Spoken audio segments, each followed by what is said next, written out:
네, 여기 보이시죠? 네, 이게 그 법궤죠. 하나님의 교회 법궤인데 밑에 그 법궤 안에 뭐가 들어있느냐? 세 가지가 들어있죠. 두 돌비에 새겨진 십계명과 또 아론의 쌍난 지팡이 그리고 만나 항아리가 들어있어 이것을 법궤 또는 언약궤, 증거궤라고 부릅니다. 그 율법이 축약된 십계명이 들어있다 해서 법궤라고도 하고요. 하나님과 사람 사이에 언약이 보이기에 그래서 언약궤라고도 하고요. 두 돌비를 주실 때 하나님께서 그것을 증거판이라고 하셨기에 증거궤라고도 부릅니다. 그런데 이것이 어디 놓여 있느냐? 보면요, 가장 신성한 곳, 성소 중에 성소가 지성조. 그 지성소 가운 중에서도 중심이 되는 시은자, 하나님이 임재가 있는 그 시은자 밑에 이 법궤가 놓이게 됩니다. 그만큼 이 법궤는요, 이스라엘 신앙의 핵이자 생명처럼 여기는 그들 신앙의 구심점이었습니다. 그런데 안타깝게도 이 하나님의 법궤가 블레셋 군대에게 빼앗긴 적이 있습니다. 왜 빼앗겼습니까? 그것은 이스라엘이 블레셋과의 전투, 아벡 전투에서 패배하자 그들이 하나님의 법궤를 전쟁터로 모셔왔습니다. 이제는 하나님이 함께 하시는 이 법궤가 우리 진영에 있는 한 우리는 반드시 승리할 것이다. 무조건 이긴다 생각을 했습니다. 그러나 패배했고 그래서 하나님의 법궤는 블레셋 군대에게 빼앗겨지고 말았습니다. 이 전투에서 이스라엘 군사 3만 명이 죽었고요. 그 죽은 자 가운데는 엘리 제사장의 두 아들 홈니와 비느하스도 있었습니다. 두 아들을 전쟁터에서 잃고 하나님의 법궤에 맞아 블레셋에게 빼앗겼다라는 충격적인 소식을 들은 대제사장 엘리는 의자에 앉았다 뒤로 넘어지는 바람에 목이 부러져 죽고 말았습니다. 그리고 이 소식을 들은 엘리 제사장의 아들 비느하스의 아내가 아기를 출산하다가 죽게 되는데 죽으면서 아기 이름을 하나님의 영광이 이스라엘을 떠났다라는 뜻의 이름을 이가봇이라 했습니다. 여러분, 사무엘 당시 이스라엘 백성들에게 이 법궤는요, 하나님 영광, 하나님 임재 그 자체였습니다. 그런데 전쟁에서 패했다라는 것입니다. 그리고 이 하나님의 이 법궤마저 빼앗겼으니 이제는 하나님의 영광이 그들에게 떠났다 생각합니다. 모든 게 끝났다. 이제는 더 이상 희망이 사라졌다.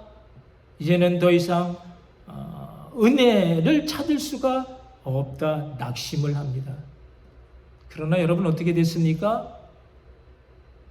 하나님은요, 그 하나님의 법궤를 가져간 블레셋에게 엄청난 저주를 쏟아 부어주셨습니다. 그들이 믿고 섬겼던 그 다곤 신상이 자고 일어나 보니 목이 부러진 채 넘어져 있습니다. 하나님의 이 법궤를 감당할 수 없어 여기 이곳저곳 전전했지만 가는 곳마다 재앙이 끊이지 않았습니다.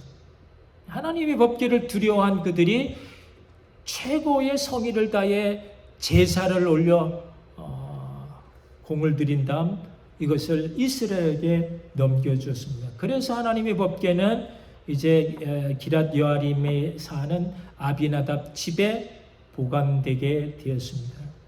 아비나답 집에 이 법궤, 하나님 법궤가 보관되어 되어 있던 20년 동안 이스라엘 백성들은 이 하나님의 법궤를 그리워했습니다. 사무엘을 중심으로 미스바에 모인 그들에게 회개와 부흥운동이 일어났습니다. 부르짖어 하나님께 기도한 것입니다. 하나님은 진심 어린 그들의 회개와 부르짖음을 들으시고 그들 가운데 블레셋 사람들을 하나도 남김없이 몰아내 주셨습니다. 그리고 다윗이 이스라엘의 왕이 됩니다. 그리고 예루살렘을 탈환합니다. 그래서 다윗은 마침내 그가 그토록 바라고 원했던 하나님의 법궤를 다윗성 예루살렘으로 모셔오고 싶어 합니다. 그래서 아비나답 집에서 거룩한 하나님의 법궤를 새 수레에 싣게 됩니다. 다윗 왕과 온 이스라엘 족속들이 다 기뻐하며 각양의 악기로 연주를 합니다. 그런데 낙원의 타작마당에 이르렀을 때 갑자기 수레를 끌던 소들이 띠므로 하나님의 법궤가 수레에서 떨어지게 생겼습니다. 그 수레 뒤를 따라가던 아비나답의 아들 우사가 재빨리 손으로 떨어지는 그 법궤를 붙잡았습니다. 어떻게 됐습니까? 하나님의 진노로 그 자리에 즉사하고 말았습니다. 이 광경을 보고 있던 다윗은 두려웠습니다. 그래서 예루살렘으로 모셔오는 것을 포기했습니다. 그래서 하나님의 법궤는 가드 사람 오벳 에돔의 집으로 가게 됩니다. 그런데 놀라운 것은 그 하나님의 법궤를 모신 오벳 에돔 집에 석 달 동안 그 온 집에 하나님이 놀라운 그런 복을 부어 주셨습니다. 이 소문을 들은 다윗이 다시 한번 용기를 냅니다.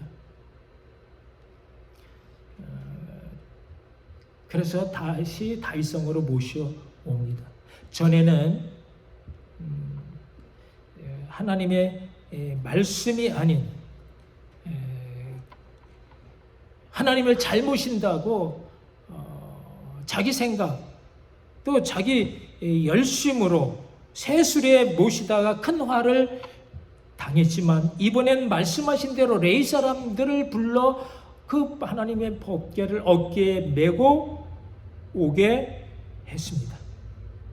한번 실패한 후에 다시 모시게 되었으니 얼마나 감격스러운지 몰라 춤추고 노래하며 난리가 난 것입니다.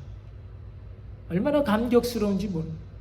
그리고 백성들에게 선물까지 공세하면서 그 기쁨을 함께 나누었습니다. 그때 지은 시편이 문들아 너희 머리를 들지어다 영광의 왕이 들어가시리로다 하는 시편 24편이고 또 하나의 시편이 오늘 바로 15편인 것입니다. 여호와여 주의 장막에 머무를 자 누구 오며 주의 성사 안에 사는 자 누구 오리까 노래합니다. 과연 누가 법궤 곁에 있을 수 있겠는가? 누가 법궤를 통해 인자하신 하나님을 맞이할 수 있겠는가? 누가 하나님 장막 하나님의 성산에 거할 수 있겠는가? 아무나 거할 수 없다라는 것입니다. 똑같은 하나님의 법궤였지만 블레셋 사람들은 하나님이 함께 하신 이 법궤가 심히 두렵고 무서웠습니다. 그래서 하나님의 궤를 옮기려고 했습니다. 하나님을 섬기지 않고 다곤 신상을 섬겼던 그들에게 하나님은 두려움의 대상, 공포의 대상이었습니다. 그러나 똑같은 하나님의 법궤를 하나님을 진심으로 사랑했던 오벳 사람들에게 이 법궤는 축복의 통로였습니다. 이 법궤를 모신 석 달 동안 그들은 말할 수 없는 하나님의 은혜를 누리게 된 것입니다. 사랑하는 성도 여러분, 마찬가지 주의 성산에 아무나 거할 수 없다라는 것입니다. 주님이 몸된 교회에 아무나 와서 예배 드릴 수 없다라는 것입니다. 왜요? 그것이 누구에게는 복이 되지만 누구에게는 화가 되기 때문입니다. 하나님을 진심으로 사랑하는, 그래서 바르게 신앙생활하는 성도에게는 하나님이 동행하는 그 자체가 큰 복이요, 기쁨이요, 능력이 되지만 하나님을 사랑하기보다 자기 유익과 자기 과실을 위해 친목 목적으로 신앙생활하는 위선자들에게는 하나님이 동행하는 그 자체가 너무나 큰 부담이 되고 두려움이 되고 화가 되기 때문인 것입니다.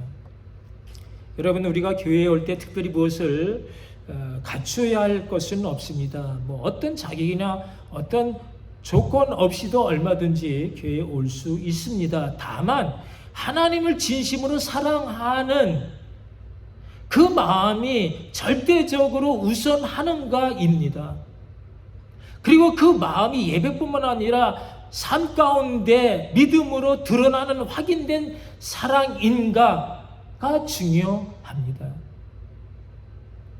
그냥 마음만으로 또는 말로만 사랑으로는 부족하다는 것입니다.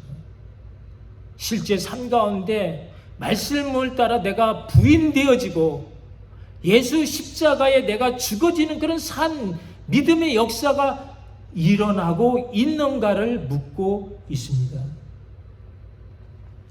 여러분, 과연 나는 그런 참 믿음의 성도입니까? 그런 믿음의 성도님들 다 되시기를 주님의 이름으로 축복합니다. 여러분, 다윗은 누구보다도 하나님을 사랑했습니다.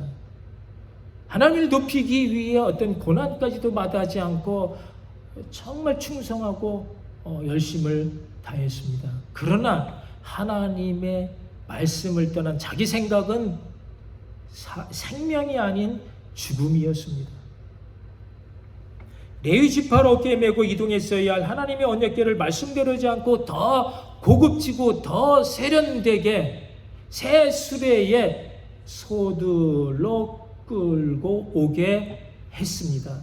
그런 자기 생각과 자기 열심은요, 복이 아닌 화가 되었습니다.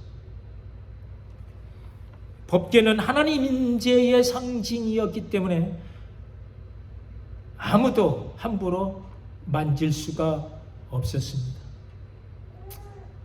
죄인이 하나님을 보는 순간 죽는 것처럼 손으로 만지는 자는 반드시 죽는다 했습니다. 그러나 자기 신념의 사람 웃사는 순종이 아닌 자기 열심으로 떨어지는 법궤를 손으로 붙잡다가 어떻게 됐다고요? 하나님이 진노로 그 자리에 즉사하고 말았습니다. 다윗은 당황할 수밖에 없었습니다. 과연 누가 하나님을 제대로 섬길 수 있겠는가? 누가 하나님의 말씀대로 순종하며 살 것인가? 누가 하나님의 성산 교회에서 하나님과 함께 복을 누리며 살 것인가? 다윗은 하나님께 묻지 않을 수가 없었습니다. 그리고 성령의 감동으로 다윗을 통해 주시는 하나님의 대답이 2절부터 5절까지 10가지를 말씀해 주고 있습니다. 정직과 공의와 진실하게 살라는 것입니다. 남의 허물에 입을 닫고 이웃에게 악행을 저지르지 말며 비방하지 않으며 망령된 자를 멸시하고 하나님을 두려워하는 자를 존대하고 서원을 지키며 고리대업하지 말고 뇌물 스스로 억울한 사람을 만들지 말라는 것입니다. 한마디로 줄이면 바르게 신앙생활 하라는 것입니다. 자기 기분대로 살지 말고 하나님 말씀에 순종하며 살라는 것입니다. 위로 하나님 사랑을 그대로 이웃사랑으로 실천하며 살아야 진짜 사랑이라는 것입니다. 여러분, 우리는 말로 하나님을 사랑한다 하지만 보이지 않는 하나님을 여러분 어떻게 사랑할 수 있습니까? 그것은 이웃을 사랑함으로 하나님을 사랑할 수 있습니다. 예수님 말씀하셨습니다. 지극히 작은 소자에게 냉수 한 그릇 대접한 것이 곧 나에게 대접한 것이라. 여러분, 지금까지 한국교회는 하나님의 은혜로 외적, 양적으로 많은 부흥을 가져왔습니다. 그러나 내적, 질적인 성장은 하지 못했습니다. 교인이 수가 늘어난 만큼 사회가 더 정직해지지 않았습니다. 공평과 정의가 하수처럼 흐르지 못했습니다. 서로 돌아보며 칭찬과 격려와 위로가 넘치는 그런 사랑의 사회를 만들지 못했습니다. 교회가 빛과 소금의 역할을 제대로 감당하지 못한 것입니다. 교회가 하나님만큼 이웃을 사랑하지 못한 거로 사람들에게 교회가 신뢰의 대상이 아닌 지탄의 대상이 되고 말았습니다. 그래서 어떤 목사님들은 한국교회가 그동안 너무 은혜 받기 위해 모이는 교회만 강조하다 보니 하나님께서 이 코로나 팬데믹 대포를 쏴서 흩어져 바르게 잘 사는 그런 흩어지는 교회를 만들었다라고 말을 합니다. 여러분 어떻게 생각하십니까?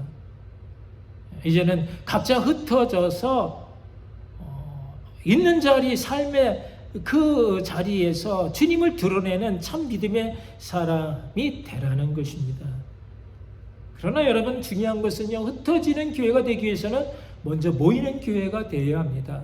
모이지 않고 흩어질 수가 없기 때문입니다. 오늘날 서구 교회가 점점 망해가는 이유는 모이지 않기 때문입니다. 모이지 않고 흩어지는 교회를 강조하다 보면 서구 사회처럼 정직한 사회가 되어지고 공평과 정의가 물처럼 흐르는 깨끗한 사회가 된다 하더라도 그것은 신앙이 아닌 문화일 뿐입니다. 그 정직함과 진실함 속에 주님이 아니 계시고 사람들의 각자 자기의 의와 자존감만 높아서 어느덧 하나님을 대적하는 새로운 바벨탑이 쌓이게 되는 것입니다. 사랑하는 성도 여러분, 하나님 성전에 거할 자 누굽니까? 바로 모여서 받은 예배의 은혜가 흩어져 살아가는 삶으로 이어지는 사람입니다. 교회와 일터가 성전이 되는 사람입니다. 말과 행실이 일치가 되는 사람이고요. 예배와 삶이, 믿음과 삶이 하나가 되는 사람입니다. 받은 은혜의 말씀이 교회 문을 나가는 순간 얼음이 녹듯이 사르르 녹아져 없어지는 것이 아니라 뜨거운 심령 가슴에 새겨져, 그래서 하루하루 사는 동안 그 말씀대로 살아내는 그 사람이 하나님과 함께하는 하나님의 사람이 되는 것입니다. 여러분, 그런 시도조차 해보지 않고 내 생각, 내 열심으로만 사는 사람은 말로만 아멘 아멘 외칠 뿐 하나님의 능력과 상관없는 위선자가 되는 것입니다. 여러분, 우리가 다윗을 통해 말씀하시는 하나님의 10가지 규례, 제가 짧게 줄여서 여러분에게 말씀드렸지만 그것을 우리가 다 지키며 살 수는 없습니다. 우리는 연약하기 때문입니다. 그것을 주님이 아십니다. 그러나 그것을 무조건 다 지켜야 한다라고 한다면 그것은 은혜 시대 다시 율법으로 돌아가는 것과 같습니다. 우리가 다 100% 그 말씀들을 다 이 10가지 규례의 말씀을 다 지킬 수는 없다 할지라도 우리가 적어도 하나님의 사람이 되어져 가는 그 기준을 가지고 살아야 가야 한다는 것입니다. 그 기준을 가지고 있어야 내가 하나님 앞에 무엇이 부족한지, 그래서 무엇을 강구해야 할지, 그래서 내가 무엇을 위해서 살아야 가는 사람인지를 알게 되는 것입니다. 무엇이 부족한지 나의 연약함을 비춰볼 수 있어야 그런 나를 위해 세상제 담당하신 주님의 사랑을 보게 되고, 그래서 이제는 나 혼자 살 수 없는 자 되어 주님만 바라보며 주님과 함께 나누는 그런 회개의 사람, 겸손의 사람, 참 믿음의 사람이 되는 줄 믿으시기 바랍니다. 우리는 나의 의로움 때문이 아니라 예수 피를 힘입어 하나님 앞에 나갈 수 있는 담력을 얻었습니다. 우리는 그리스도 피의 공로에 힘입어서 그래서 우리의 죄 깨끗하게 씻음을 받고 그래서 신령한 은혜 가운데 사는 의인이 되었습니다. 이 10가지 규례를 다 지키고자 힘쓰는 사람만이 그 모든 율법을 몸으로 다 이루신 사랑의 예수님을 만날 수 있습니다. 예수님을 만난 사람이 그리스도의로 믿음의 옷을 입는 것입니다. 그 믿음의 예수의의 옷을 입은 사람만이 하나님께서 의롭다 인정하시는 바 천국을 사는 하나님의 사람이 되는 줄 믿습니다. 여러분, 하나님과 동행하며 사는 참 믿음의 성도는 우선 은혜 받는 이 예배를 소중히 여겨야 하며, 그러나 이 예배가 신앙생활의 전부 다 여기지 않는 것입니다. 이 예배를 통해 말씀에 감동을 받고 영적 깨달음을 얻고 그래서 하나님께 더 가까이 가게 되고, 그래서 주님 사랑 안에 영원한 기쁨과 안식을 누리고 있다면 그 은혜와 사랑이 예배로 끝나지 않고 계속해서 삶으로 세상으로 이어져 가야 참 믿음의 성도가 되는 것입니다. 하나님이 계시는 성전은 이 교회만이 아니라 온 세상이 다 하나님의 것, 하나님의 무대이기 때문입니다. 하나님은 이 교회를, 이 예배를 통해서 영광 받으시기를 원하시고요. 뿐만 아니라 우리가 살아가는 세상 한가운데서도 우리를 통해 영광 받으시기를 원하십니다. 어떤 영광입니까?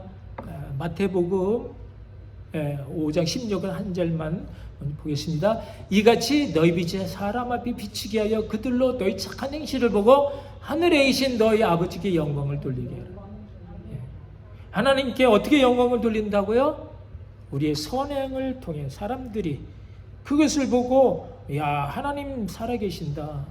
하나님 사랑하는 자는 저런 삶을, 저런 아름다운 삶, 저런 좋은 열매를 맺는구나, 저렇게 복받고 사는구나 보여주는 것입니다.